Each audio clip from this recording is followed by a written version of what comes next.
ఏమిటి? ఎవరు వీళ్ళు? హంతకులు సార్. హంతకులా? ఉషా అనే అమ్మాయిని చేర్చి చంపి సముద్రంలో పాతేశారే వాళ్ళే వీళ్ళు సార్. నిజమా? అవును సార్.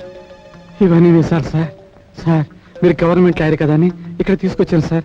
వీళ్ళతో పాటు ఆ ఇన్స్పెక్టర్ గారు, తర్వాత ఏటి గారు, తప్పుడు సాక్ష్యం చెప్పిన జనాలు వాళ్ళంతా కూడా ఉన్నారు సార్. వాళ్ళందరినీ తీసుకొస్తాను సార్. నేను కూడా రమ్మంటావా? అక్కర్లేదు సార్, నేను వీళ్ళు తీసుకొస్తాను సార్. నా డ్రైవర్ ఉన్నాడు, వ్యాన్లో వెళ్ళు.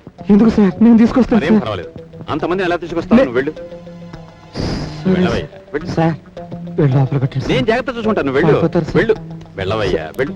డ్రైవర్ ఉన్నాడు, తీసుకెళ్ళి సార్. చూసుకుంటాగా. Hello sir. సార్ మీ అబ్బాయిని, రామూర్తి గారి అబ్బాయిని పోలీస్ వెంకట స్వామి తీసుకొచ్చి అయ్యగారికి అప్పచెప్పాడండి. అయ్యగారేమో జడ్జి గారితో మాట్లాడబోతున్నారండి. తెల్లారితే ఆ కుర్రాడికి పడే శిక్ష మీ అబ్బాయిలకు పడేలా ఉందండి.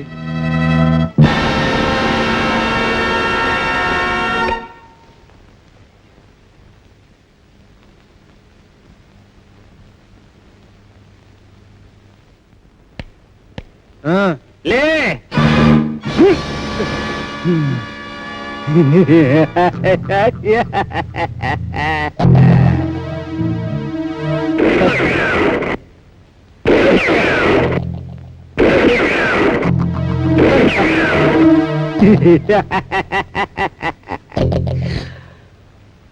బాబాయ్, షాక్ తిన్నావా బాబాయ్? వెంకటస్వామిని బాబాయ్, పోలీస్ వెంకటస్వామి, PC 306. ఏమిటి వీడికింత సడన్ గా ధైర్యం వచ్చేసిందేనా? మీరు కొట్టిన రాళ్ల దెబ్బలు తిని తిని తిని తల రాయైపోయింది బాబాయ్. బాబాయ్, ఉషా అనే పిల్ల ఏమైంది? నాకు తెలియదు. తెలుసు తెలుసు. ఆ పిల్ల ఏమైందో తెలుసు. ఆ పిల్ల జీవితాన్ని ఎవరు నాశనం చేశారో తెలుసు. ఆ పిల్ల ఎలా చనిపోయిందో తెలుసు. చనిపోయిన పిల్లని తీసుకువెళ్ళి ఎక్కడ పూడ్చి పెట్టారో నీకు తెలుసు. నువ్వే కదా బాబాయ్ దగ్గరుండి పూడ్చి పెట్టించావు. బాబాయ్, మనం పోలీసులు, శాంతి భద్రతలు కాపాడవలసిన వాళ్ళం. ఆడపిల్లకి అన్యాయం జరుగుతుంటే దగ్గరుండి కాపాడవలసిన వాళ్ళం కాదు. కానీ ఆడపిల్ల జీవితం నాశనం చేస్తుంటే పక్కనే ఉండి ఆనందించి ఆ పిల్ల చచ్చిపోతే తీసుకువెళ్ళి పూడ్చిపెట్టించి తిరిగి వస్తున్నాం. మనం పోలీసులం, శాంతి భద్రతలు కాపాడవలసిన వాళ్ళం కాదు. ఎవడైనా తప్పుడు సాక్ష్యం చెబితే వాళ్ళని తీసుకువెళ్ళి కోర్టులో నిలబెట్టి శిక్ష విధించాల్సింది పోయి మనమే బోనుల్లో నిలబడి తప్పుడు సాక్ష్యం చెబుతున్నాం. మనం పోలీసులం, శాంతి భద్రతలు కాపాడవలసిన వాళ్ళం కాదు బాబాయ్. బాబాయ్, అసలు జనంలో మన మీద గౌరవం రోజు రోజుకి ఎందుకు తగ్గిపోతుంది బాబాయ్? నీలాంటి వెధవల మూలంగా బాబాయ్. నీలాంటి వెధవ ఒక్కడుంటే చాలు బాబాయ్, డిపార్ట్మెంట్ అంతా నాశనం అయిపోతుంది. అసలు ఈ రోజున మన డిపార్ట్మెంట్ రోడ్డు మీదకి రావడానికి కారణం ఏమిటో తెలుసా బాబాయ్? ఈ రోజున మన డిపార్ట్మెంట్ ని 10 మంది 10 రకాలుగా మాట్లాడుకోవడానికి, విమర్శించడానికి కారణం ఏమిటో తెలుసా బాబాయ్? నీలాంటి వెధవలే బాబాయ్. నీలాంటి వెధవల్ని ఏరి అవతల పారేస్తే మన డిపార్ట్మెంట్ బాగుపడుతుంది బాబాయ్. కేవలం కాఫీ నీళ్ల కోసం, బ్రాందీ బుడ్డుల కోసం ఆశపడే నీలాంటి వెధవల్ని ఏరి పారేస్తే దేశం బాగుపడుతుంది, డిపార్ట్మెంట్ బాగుపడుతుంది బాబాయ్. నువ్వు ఈ దేశాన్ని కాపాడక్కర్లేదు, ఆ కుర్రాడికి న్యాయం చేయక్కర్లేదు. మన డిపార్ట్మెంట్ పరువు నిలబెట్టడం కోసమైనా సరే నువ్వు నాతో రా. వచ్చి నిజం చెప్పు. చెబుతావా లేదా? చెప్పు.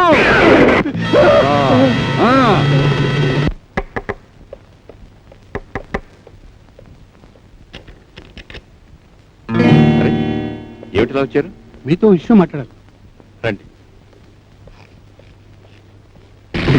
బాబు ఆగు. అదిగో అబద్ధం సాక్ష్యం చెప్పినాడు ఆ జాలరోళ్ళు. అడుగోండి, చూడండి. పిలవండి పిలవండి. ఇలా రండి. ఎక్కమనండి. వ్యాన్ ఎక్కండి.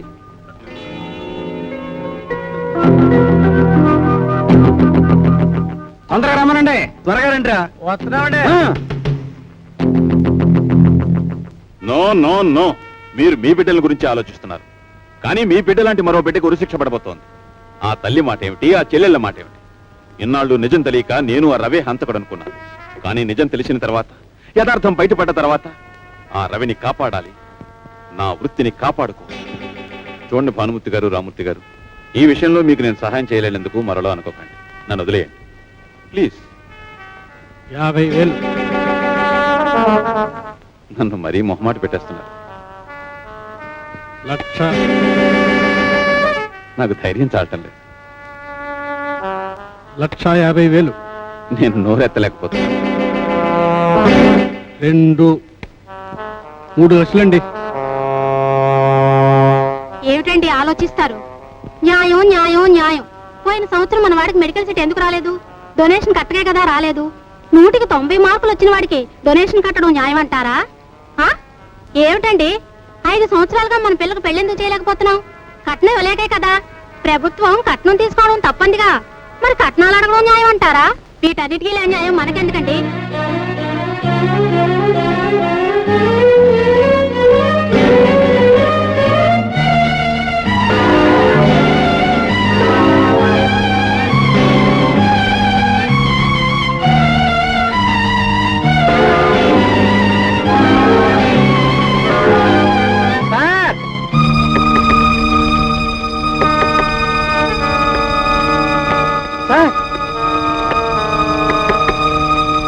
సార్ సార్ సార్ తీసుకొచ్చేసాను సార్. వీళ్ళే సార్ అసలు సరుకు. సార్ కోర్టులో నిలబడి తప్పుడు సాక్ష్యం చెప్పారే, తప్పుడు నా కొడుకులు వీళ్ళే సార్. సార్ ఇలాంటి సన్నాసులు అందరినీ బోన్లో నిలబెట్టి భగవద్గీత మీద ప్రమాణం చేసి నిజం చెప్పమంటే వాళ్ళకి ఏంటి సార్? భగవద్గీత మీద ప్రమాణం చేస్తారు, భగవంతుడి మీద ప్రమాణం చేస్తారు, తల్లి మీద ప్రమాణం చేస్తారు, బిడ్డ మీద ప్రమాణం చేస్తారు సార్. ఇలాంటి వాళ్ళతో నిజం చెప్పించడానికి భగవద్గీత కాదు సార్, ఇది సార్. ఇది ఇక్కడ పెడితే సార్ నిజం చెప్తారు సార్. ఇప్పుడు చెప్పండి చెప్పండి నిజం. విన్నారా సార్? సార్ అదండి సార్. ఎక్కడికి? కోర్టుకి సార్. సర్లే, కొత్త పిచ్చోడు పొద్దురగడని ఇప్పుడు కోర్టుకంటయ్యా. పడుకో, పొద్దున అడుకోవడం సార్. అమ్మో, కన్ను మూస్తే నా కొడుకులు కన్ను కప్పి వెళ్ళిపోతారు సార్. లేదు సార్, ఎడదాం పదండి. నేను చెప్పిన మాట విను. కాదు సార్, ఎడదాం సార్, ఎడదాం సార్. ఇప్పుడు ఎక్కడికయ్యా? ఎక్కడికండి సార్? జడ్జి గారి దగ్గరికి ఎడదాం సార్. జడ్జి గారికి అప్పగిస్తే కోర్టుకి అప్పగించేసినట్టే సార్. సార్ ఎడదాం పదండి సార్. మీరు కానీ రాకపోతే నేను వెళ్ళిపోతాను సార్. సరే, వాళ్ళేరు సార్. లోపల నాకు తీసుకొస్తాను. తీసుకురండి, తొందరగా తీసుకురండి.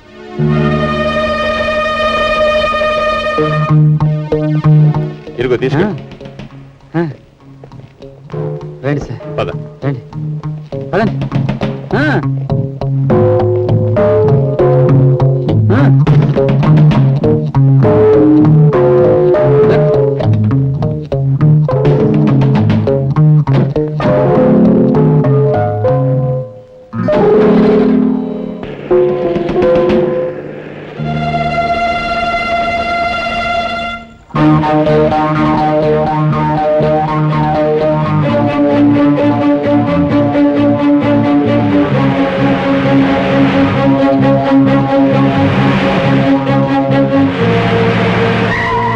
ఏంటండి ఏంటండి ఆగిపోయిందేంటండి? ఏమైందండి? వెంకటస్వామి, నీళ్లు పట్టరా. నీళ్ళండి ఎక్కడ ఉంటాయి? ఎక్కడ? అదిగో ఆ పక్క నా గుంట్లో ఉంటాయి. పెట్టుకోండి, జాగ్రత్త అండి. పర్వాలేదు, నేను చూసుకుంటాను. డబ్బా ఇది. డబ్బానా? డ్రైవర్, డబ్బా ఇవ్వు. ఇదిగో. జాగ్రత్త అండి. అలాగే.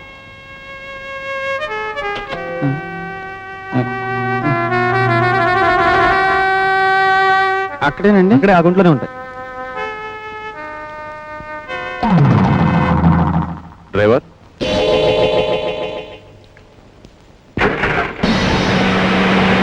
సార్ సార్ ఆగండి, సార్ సార్ సార్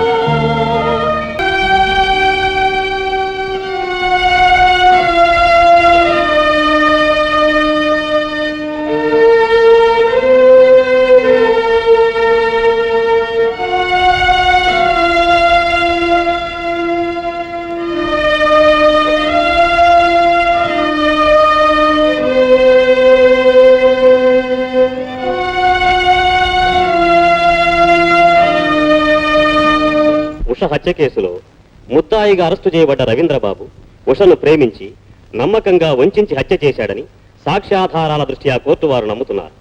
విన్న సాక్ష్యాధారాలు నిజమైనవిగా గుర్తించి కోర్టు వారు ఐపీసీ 301, 302 సెక్షన్ల కింద ముద్దాయికి మరణదండన విధించడమైనది. ఏ శిక్ష విధించడానికైనా కొలబద్ద యథార్థమైన సాక్ష్యాలు, నిజమైన ఆధారాలు. ఏవి యథార్థాలు, ఏవి నిజాలు, ఏవి నిజమైన సాక్ష్యాలు, ఏవి అసలైన సాక్షులు? ఉన్న ఆధారాలను ధరకట్టి కొనేస్తుంటే, అసలు సాక్షుల్ని సమాధి చేసేస్తుంటే, నిజమైన సాక్ష్యాలు న్యాయస్థానపు గేటులు దాటి న్యాయమూర్తుల చెంతకు చేరలేకపోతున్నాయి. దీనికి బాధ్యత ఎవరిది? బాధ్యులు ఎవరు? న్యాయస్థానపు 4 గోడల మధ్య చెప్పేవే సాక్ష్యాలు, ఆ సాక్ష్యాలు ఆధారంగా వేసేవే శిక్షలు. దున్నపోతు ఈనింది అని ఒకడంటే అది నిజమని 4 సాక్ష్యం చెప్తే సరిపోతుందా? అది నిజం అయిపోతుందా? ఆవు పులిని ఎత్తుకుపోయింది అని ఒకడంటే కళ్ళారా చూశావని 10 మంది సాక్ష్యం చెబితే అది నిజం అయిపోతుందా? వాస్తవాలతో పని లేదా? యథార్థాలు అక్కర్లేదా? కావాలి, వాస్తవాలు కావాలి, యథార్థాలు కావాలి. కానీ ఎక్కడున్నా యథార్థాలు? ఎక్కడున్నా యథార్థాలు? ఇవిగో ఈ సమాధుల్లో, స్వార్థపరుల ఖజానాల్లో, కుటిల రాజకీయవాదుల కబంధ హస్తాల్లో. అవినీతిని, అన్యాయాన్ని, మోసాన్ని, దౌర్జన్యాన్ని, రాక్షసత్వాన్ని అణచడం, న్యాయానికి న్యాయం చేయడం పోలీసుల బాధ్యత. ఆ బాధ్యత కలిగే వ్యక్తుల్ని కొంతమంది స్వార్థపరులు తమ స్వప్రయోజనాల కోసం వాడుకోవాలని ప్రయత్నిస్తున్నారు. భయపడ్డవారు ఆ స్వార్థపరుల చేతుల్లో కీలుబొమ్మలై పవిత్రమైన వృత్తికే కళంకం తెస్తున్నారు. ఎదురు తిరిగిన వారు ఆ స్వార్థపరుల ఆగ్రహానికి గురై బలైపోతున్నారు. ఇది ఒక్క పోలీసు శాఖలోనే కాదు, అన్ని శాఖల్లోనూ ఉంది. అన్ని శాఖల్లోనూ వెంకటస్వామి లాంటి నీతిపరులు, నిస్వార్థపరులు ఉన్నారు. కానీ వారంతా ఈ సంఘ విద్రోహులు, దేశద్రోహులు తలపెట్టిన స్వార్థం అనే మహాయజ్ఞంలో సమితలు కావలసిందేనా? సమాధి కావలసిందేనా? దీనికి అంతం ఎప్పుడు? విముక్తి ఎప్పుడు? ఉంటే అది ఎప్పుడు?